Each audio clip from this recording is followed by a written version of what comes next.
अस्सलाम वालेकुम। हाल है। अच्छा। चैप्टर 8। ठीक है। चैप्टर 8 का पहला जो टॉपिक है वो क्या है? इंट्रोडक्शन। देख रहे हैं अपनी बुक पर? चैप्टर 8, इसका जो पहला पेज है आपका, तो चैप्टर का नेम है डेटाबेस डेवलपमेंट। डेटाबेस ऐसे ही है। हमने 7वें चैप्टर में ये पढ़ा था कि हमने डेटाबेस को प्लान कैसे करना है, एंटिटी रिलेशनशिप डायग्राम कैसे बनानी है। फिर हमने ये सीखा कि उस रिलेशनशिप डायग्राम से हमें क्या करना है, उसको किस में कन्वर्ट करना है। टेबल्स बनाया और उसमें उसको कन्वर्ट किया। अब हम एम लेंगे, लेकिन थोड़ा सा इंट्रोडक्शन करवाते चले कि तो इसमें हम प्रैक्टिकल वर्क करेंगे। ठीक है। हमने एम एस एक्सेस को यूज करना है किस मकसद के लिए, ताकि हम टेबल क्रिएट कर सके, फॉर्म क्रिएट कर सके, क्यूरीज वगैरह जनरेट कर सके, और ये जब भी आप सॉफ्टवेयर बनाएंगे एम एस एक्सेस में, तो आपको ये चार काम करने पड़ेंगे कि आप टेबल्स बनाएंगे, फॉर्म्स बनाएंगे, क्यूरीज बनाएंगे, और रिपोर्ट्स बनाएंगे। यह सब प्रैक्टिकल करके दिखाया कि हमने टेबल कैसे बनाया, एम एस एक्सेस को इंस्टॉल किया आप लोगों ने। बेटा जो यहाँ पर आपको टाइम एक कंपटीशन करना है, तो जिनके पास यूएसपी होगी वो मुझसे ये सब क्या, उसमें भी पड़ा हुआ है, दूसरा सिस्टम में भी, वहां से भी आप ले सकते हैं। अभी इंट्रोडक्शन में यह है कि database are developed to provide facilities to store, manage and retrieve information. आपने जितनी भी इंफॉर्मेशन स्टोर की हुई है फाइल्स के अंदर, जितनी इंफॉर्मेशन स्टोर की हुई है पिक्चर्स के अंदर, वो भी फाइल्स है। वीडियोस के अंदर जितनी, वो भी फाइल्स है। ठीक है। टेक्स्ट फाइल्स है, वो भी आपकी क्या है, फाइल्स है। तो डेटाबेस असल में क्या है कि वो फाइल्स है। उन फाइल्स को, उनके साथ इंटरेक्शन हमारा कौन करवाता है? DBMS, database management system. Collection of files जो होती है वो क्या कहलाती है? वो डेटाबेस। कलेक्शन ऑफ फाइल्स क्या कहलाती है? उस डेटाबेस के साथ जो हमारा इंटरेक्शन करवाती है वो कौन है? Database management system. मिसाल के तौर पर ये आपके पास फैन है, तो फैन के साथ हमारा कनेक्शन कौन करवाता है? ये बोर्ड है। इसके थ्रू हमने फैन को कंट्रोल करना है। तो ये हमारा मैनेजमेंट सिस्टम होगा कि हमने इलेक्ट्रिक जो अप्लायंसेज है उनको कंट्रोल कर सकते हैं। इसी तरह जो फाइल्स है उस पर हम क्या कर सकते हैं? कंट्रोल कर सकते हैं। और उसके लिए जो सॉफ्टवेयर बनाया जाता है, दरमियान वाली जो लेयर होती है उसको क्या बोलते हैं? Database management system. इसकी एग्जांपल ऐसे ही है कि मिसाल के तौर पर अगर ये फाइल्स है हमारे पास, ये हमारे पास क्या है? फाइल्स है, कलेक्शन ऑफ फाइल्स, तो ये डेटाबेस बन गई। ठीक है। को क्या बोलते हैं? डीबीएमएस से मुराद डेटाबेस कर रहा होता है, यूजर इंटरेक्ट कर रहा होता है। यूजर ने इन फाइल्स को जब करना हो, रिट्रीव से मुराद यहाँ से इंफॉर्मेशन लेनी हो, या इसमें इंफॉर्मेशन मैनेजमेंट सिस्टम का यूज करता है। तो डेटाबेस हमें कौन सी फैसिलिटीज प्रोवाइड करती है कि इंफॉर्मेशन इन कैसे होता है। आपने देखा होगा कि बड़े बड़े अच्छे स्टोर्स के अंदर, मेडिकल स्टोर्स के अंदर, उन्होंने अपनी मेडिसिन को बड़े अच्छे अंदाज से रखा होता है। ठीक है। कोई भी मेडिसिन उन्होंने क्लाइंट्स को देनी हो, पेशेंट को देनी हो, तो वो क्या करते हैं, जस्ट इन अ सेकंड जो होता है उनको पता होता है कि ये मेडिसिन कहाँ पर पड़ी हुई है। उन्होंने इतना ऑर्गेनाइज्ड वे के अंदर उसको स्टोर किया होता है कि उसका रिट्रीवल आसान हो जाता है, उसको दोबारा हासिल करना आसान हो जाता है। उनको ये भी पता होता है कि के अंदर पड़ी हुई है। रिलेशनल डेटाबेस नाम है, हायरार्किकल है, रिलेशनल। रिलेशनल में ये होता है उनका आपस में एक रिलेशन बिल्डअप यहाँ पर रखूंगा। Relationship relations for managing database. Database की टाइप्स है, उसमें रिलेशनल डेटाबेस जो है वो जैसे मेडिकल स्टोर्स हो गए, जैसे बैंक्स हो गए, जैसे जो है वो काम आती है। ये रिलेशन स्टोर किया जाता है। और टेबल को क्रिएट करना मैंने लास्ट लेक्चर में आपको बता दिया। ठीक है। इसके बाद हमारा नेक्स्ट स्टेप क्या होगा कि हमने फॉर्म्स को डेवलप करना है। The relations between the tables make it a relational database. इस डेटाबेस को रिलेशनल कौन बनाता है? टेबल्स के दरमियान में जो रिलेशन होता है वो इस डेटाबेस को रिलेशनल बनाता है। तो पेपर में अगर क्वेश्चन आ जाए कि ये डेटाबेसेस कैसे रिलेशनल बनती हैं, तो आप बताएंगे कि ये इनके दरमियान में क्या बन जाती है, रिलेशनल डेटाबेस। डेटाबेस ऑब्जेक्ट्स, अगर क्वेश्चन आ जाए कि डेटाबेस ऑब्जेक्ट्स क्या होते हैं, क्यूरीज, उसकी मैक्रो भी बनती है, कब के अंदर है वो कौन कौन सी टेबल्स है, फॉर्म्स है, क्यूरीज एंड रिपोर्ट्स है। ठीक है, तो जाएंगे तो इसके ऑब्जेक्ट्स भी आपके सामने आ जाएंगे और उनको यूज करना भी आ जाएगा। आपने फेसबुक का फॉर्म देखा, जब आप लॉगिन करते हैं तो वो भी एक फॉर्म है। जब आप फेसबुक के ऊपर एक नया यूजर क्रिएट करते हैं वो भी एक फॉर्म है। ठीक है, तो फॉर्म में जो डेटा आप लिखते हैं वो किस में जाके स्टोर होता है? टेबल्स में। तो फॉर्म्स का टेबल के दरमियान में ताल्लुक क्या है कि फॉर्म्स आपको डेटाबेस की डायरेक्ट एक्सेस नहीं देता, उसके ऊपर रिस्ट्रिक्शन लग जाती है। ठीक है, जब आप फॉर्म उसमें क्रिएट करते हैं तो वो कौन सी कमांड है जो आपके फॉर्म में लिखा हुआ डेटा, आपकी डेट ऑफ बर्थ, आपका नेम, आपका ईमेल एड्रेस, आपका मोबाइल नंबर, उनके डेटाबेस में स्टोर करती है, वो कमांड्स क्यूरीज कहलाती है। वो कमांड्स क्या कहलाती है?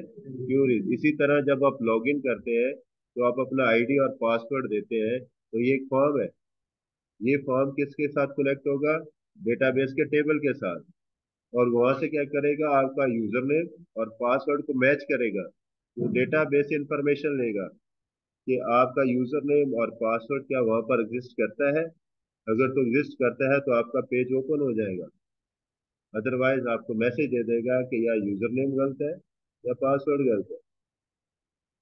ठीक है, तो ये रिपोर्ट्स फिर आपकी बनती है। मिसाल के तौर पर जब आपने एक साल के बाद फेसबुक आपको आपकी रिपोर्ट देता है कि आपने इतनी पोस्ट पब्लिश की है, सबसे ज्यादा पोस्ट जो वायरल हुई है वो ये वाली है, सबसे कम पोस्ट जो आपकी जो है वो जिसके ऊपर व्यूज है वो यही है, किस पोस्ट को ज्यादा लाइक्स मिले हैं, किस पोस्ट को, ये पूरी की पूरी जो है ना वो रिपोर्ट आपके सामने पेश है। ठीक है, तो ये रिपोर्ट्स है, वो डेटा बेस के अंदर जो एंट्रीज हुई है उन्हीं को प्लस माइनस करके वही आपके सामने फिर चेक करवाता है। तो ये आपके डेटाबेस ऑब्जेक्ट्स हैं। तो पेपर में अगर क्वेश्चन आ जाए तो what are the database objects, तो आप फिर क्या लिखेंगे? Tables, forms, queries, code. ये डेटाबेस ऑब्जेक्ट उसको कहते हैं, आप डेटाबेस सिस्टम जब आपने डेवलप कर रहा है, जब भी आपने कोई सिस्टम बनाना है, जैसे हॉस्पिटल मैनेजमेंट सिस्टम बनाना है, जैसे स्कूल मैनेजमेंट सिस्टम बनाना है, उस वक्त डेवलप करने के लिए आपको इन ऑब्जेक्ट्स की क्या होगी, जरूरत होगी। अब आप देखें कि रिलेशनल डेटाबेस क्योंकि हम पढ़ रहे हैं, मैंने आपको बताया कि इसकी टाइप्स कितनी है, काफी सारी टाइप्स हैं, उसमें से चार टाइप्स आपके बुक में दी गई है। हायरार्किकल है, और ऑब्जेक्ट ओरिएंटेड, रिलेशनल, और object oriented relational database model. ठीक है, उनमें से हमने रिलेशनल को पिक किया। ठीक है, तो रिलेशनल डेटाबेस बनाने वाली बहुत सारी कंपनीज है, हर एक ने अपनी रिलेशनल डेटाबेस मॉडल को एक खास नाम दिया हुआ है। ठीक है, जैसे आपके सामने आप इंटरनेट इस्तेमाल करते हैं तो आप गूगल क्रोम यूज करते हैं। गूगल क्रोम एक इंटरनेट ब्राउजर है। तो माइक्रोसॉफ्ट वालों ने कौन सा इंटरनेट ब्राउजर बनाया हुआ है? एज। एज बनाया हुआ है ना। मोजिला वालों ने फायरफॉक्स बनाया हुआ है। ठीक है, इसी तरह आपके सामने Google list of internet browsers है, जो आप क्या कर सकते हैं, नेट से सर्च कर लें तो आपको बहुत सारी चीजें मिलेगी। इसी तरह जब आपने रिलेशनल डेटाबेस मॉडल्स बनाने हैं तो फिर आपके सामने बहुत सारी कंपनीज आएंगी, उनके बहुत सारे सॉफ्टवेयर आएंगे जो रिलेशनल डेटाबेस डेवलप करने में आपको आसानी और प्रोवाइड जो फैसिलिटी प्रोवाइड करेंगे। तो उनमें से एक हमारे पास माइक्रोसॉफ्ट एक्सेस है, ओपन ऑफिस बेस है, एसक्यूएल सर्वर है। ठीक है, और उसके अलावा ओरेकल है, उसके अलावा इन्फॉर्मेक्स है, और भी बहुत सारे हैं। अच्छा, इनमें से बहुत ज्यादा जो, इसके अलावा सैप भी है, एस ए पी सैप भी है। हर एक का इस्तेमाल जो है ना हर लेवल पर होता है अकॉर्डिंग टू देयर फीचर। ठीक है। देखिए आपकी मार्केट में हर किस्म का मोटरसाइकिल अवेलेबल है। 70 है, 100 है, 125 है। हर साल यंग एज में थे तो घर वाले आपको 70 एडजस्ट करते हैं। आपकी लर्निंग पावर कैसे उसमें से लेनी पड़ती है जो आपको सूटेबल हो। यहाँ पर ओरेकल जो है ये आजकल टॉप पर है। और इसके अलावा सैप ये टॉप पर है। ठीक है। दूसरे नंबर पर ये एसक्यूएल सर्वर है। ठीक है। फिर ये एम एस सक्सेस आती है। लेकिन एम एस सक्सेस के अंदर वो तमाम फीचर्स मौजूद है जो बाकियों में मौजूद है। ठीक है। लेकिन ये है कि ये लर्निंग में आसान है। ये लर्निंग में क्या है, आसान है। ग्राफिकल इंटरफेस होने की वजह से स्टूडेंट्स के कॉन्सेप्ट बनाने के लिए ये वाली एम एस सक्सेस आपकी बुक में लगाई गई है। ठीक है। तो अगर डेटाबेस मैनेजमेंट सिस्टम की लिस्ट बनाए तो there are Oracle informatics SAP बहुत सारे और आपके सामने दो क्वेश्चन हैं कौन से होते हैं और उनकी लिस्ट कौन सी है। ठीक है। तो ये सब नाम आपको आने चाहिए। Database management system developed by Microsoft 2007। मैं जो यूज करवा रहा हूँ तो छोड़ देना है। ठीक है। यूज करते हैं उनकी जो है। आपने अगर अपनी प्रैक्टिस के तौर पर बाजार से खरीद ले 2007 किसी शाजुल अगर किसी शॉप से मिलेगा या नेट से अगर डाउनलोड करना चाहते हैं तो नेट से भी डाउनलोड कर सकते हैं। Will be discuss in session this book. Open Office base क्या है, ये भी एक डेटाबेस है। Module of open office suit. जब जिस तरह माइक्रोसॉफ्ट ऑफिस आप सीडी लेके आते हैं इसी तरह ओपन ऑफिस सूट की भी आप सीडी खरीद सकते हैं। उसमें ओपन ऑफिस बेस होगा। जब आप उसको ओपन करेंगे तो आपके सामने इस तरह का व्यू नजर आएगा इसका। Open Office base is fully featured database management system. ये भी फुली फीचर्ड है। आप ये भी यूज कर सकते हैं। लेकिन क्योंकि आपकी बुक अपने प्रैक्टिस के तौर पर अपने लर्निंग सीक्वल सर्वर भी इंस्टॉल सीक्वल भी इंस्टॉल कर सकते हैं। ठीक है। बहुत महंगी है। ठीक है। बाकी ट्रेनिंग में 2-2 लाख रुपए लेते हैं आप में। और प्रोविंशियल के उनके जो अकाउंट ये जो to help new user to create database design इसमें सारा विजिट है। इसमें कमांड्स नहीं है। इसमें आपको क्यूरीज नहीं लगानी पड़ेगी। ये टोटली विजर्ड बेस है। विजर्ड मुराद है कि आप नेक्स्ट नेक्स्ट करते चलेंगे। आप क्रिएट करेंगे, क्रिएट के बटन पे क्लिक करेंगे, विंडो ओपन होगी। आपसे पूछा जाएगा, आप कोई कमांड नहीं, सिर्फ क्या है प्लग एंड दूसरा ड्रैग एंड ड्रॉप है। और बटन्स के जरिए से उसके टेबल्स की रोज और कॉलम्स को मैनेज करेंगे। That is to create tables, queries, forms, and reports. It allows user to create interactive database where they can manage data related payroll. अब इस डेटाबेस से क्या बन सकता है, पेरोल। जब आपने कोई सॉफ्टवेयर बनाना है तो पेरोल का सॉफ्टवेयर बन सकता है। पेरोल का सॉफ्टवेयर क्या होता है कि जितने भी हमारे एम्प्लॉयज हैं सबकी उसमें सैलरीज जो है यानी कि पैसों का लेन देन के लिए जो है वो हमारे पास क्या है, पेरोल है। ना भी not continue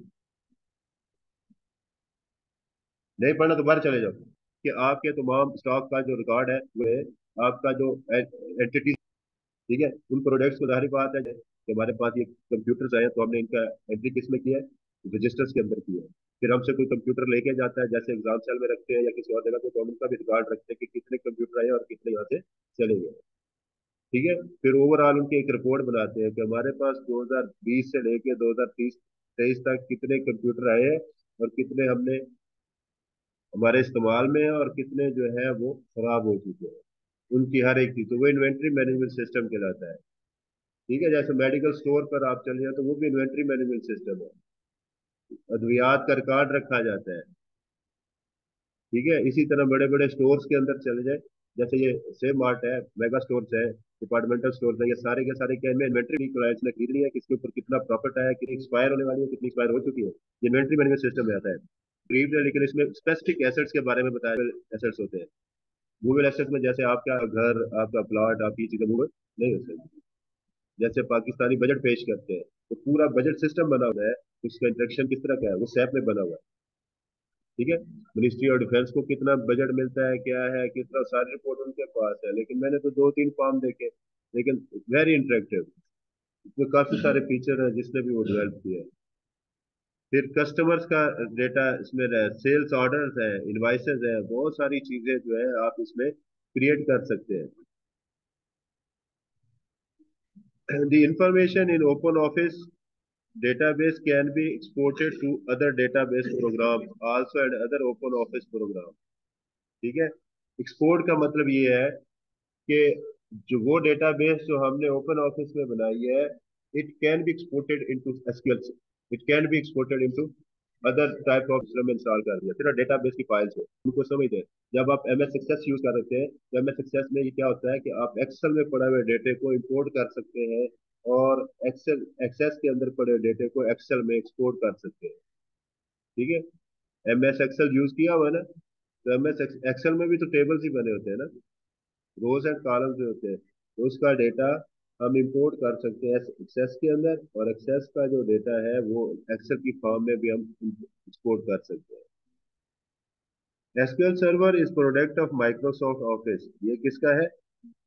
Microsoft. Microsoft office की दूसरी प्रोडक्ट क्या है? MS Access. एसक्यूएल सर्वर में फीचर ज्यादा है, सिक्योर ज्यादा है, नंबर ऑफ यूजर ज्यादा सपोर्ट करता है, ये बहुत एक्सपेंसिव भी है। इसको सीखने के लिए या सिखाने के लिए बकायदा इसकी ट्रेनिंग लेनी पड़ती है। ये 2 हफ्ते में 3 हफ्ते में सीखने वाला नहीं है। इसमें बहुत सारे फीचर्स है। इसमें यूजर की ईज के लिए बहुत सारा काम किया, नेटवर्किंग बेस भी है, नेटवर्क के ऊपर भी चलता है। ठीक है। अगर आपने एम एस सक्सेस में जो सॉफ्टवेयर बनाया है, उसको आप ओवर द इंटरनेट या ओवर द इंटरनेट आप इसको यूज नहीं कर सकते, it is for a single computer. ठीक है। हाँ, थर्ड पार्टी सॉफ्टवेयर को यूज करते हुए आप क्या कर सकते हैं, जैसे मैं जूम को यूज करते हुए किसी के सिस्टम को यूज कर सकता हूँ। ठीक है। मैं काफी सारे ऐसे सॉफ्टवेयर हैं जो दोनों कंप्यूटर पर इंस्टॉल हो, जैसे टीम व्यूअर है या और भी काफी सारे सॉफ्टवेयर हैं, उनको यूज करके मैं दूसरे कंप्यूटर को यूज कर सकता हूँ। लेकिन वो सॉफ्टवेयर बताते खुद इंटरनेट के ऊपर उसकी फैसिलिटी को प्रोवाइड नहीं करता। तो एसक्यूएल सर्वर क्या करता है, ओवर द इंटरनेट भी यूज कर सकते हैं। जैसे आप एक कोई सॉफ्टवेयर बनाते हैं, डेटाबेस बनाते हैं, और उस डेटाबेस को आप इंटरनेट के ऊपर देखना चाहते हैं, आप बाहर के मुल्क चले गए, आपके यहाँ पर 30-40 जो है मेडिकल स्टोर बने हुए हैं, सबका आप चेक करना चाहते हैं कि मुझे कितना आज टोटल प्रॉफिट हुआ है, तो आप लॉग इन करेंगे, फेसबुक की तरह का वेबसाइट खरीदेंगे, होस्टिंग खरीदेंगे, उसके ऊपर ये सारा इंस्टॉल करेंगे। इंस्टॉलेशन करने के बाद आप फिर क्या कर सकते हैं, इसमें से रिपोर्ट्स को व्यू कर सकते हैं। आज कितना प्रॉफिट हुआ, आज क्या लॉस हुआ, आज कितने लोग अटेंडेंस थी, कितने लोग मेडिकल स्टोर में आए थे, हर एक मेडिकल स्टोर की लहदा लहदा बेटा इस तरह तवज्जो रखें।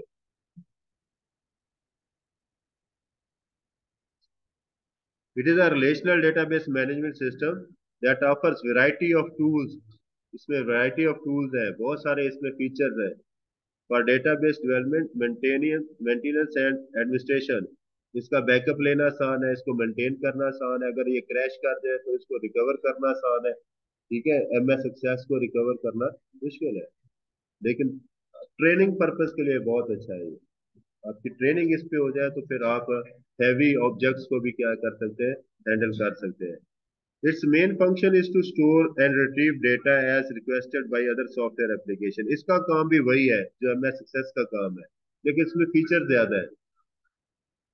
It has different version suitable for small applications for a number of users to big application for thousands of users।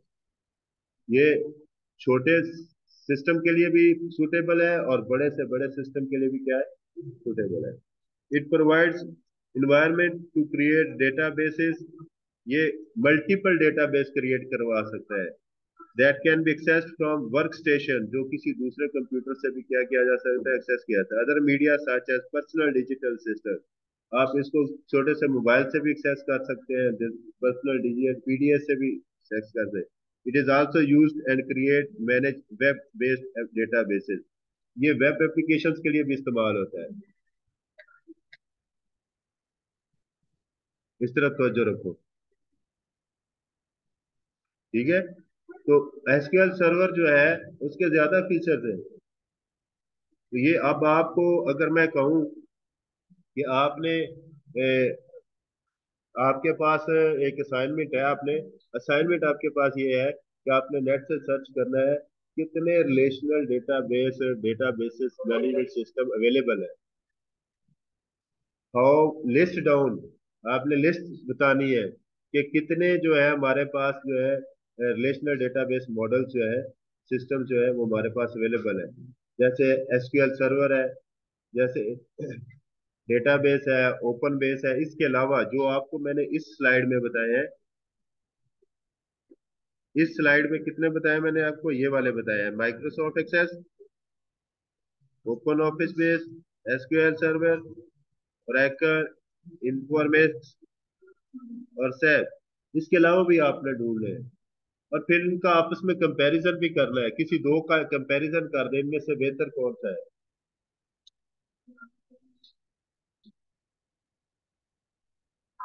ठीक है, कल फिर हम ये हम करेंगे, इसको इस्तेमाल करना यहाँ से अब स्टार्ट हो जाएगा। यहाँ तक तो बेटा कोई क्वेश्चन हो तो पूछे।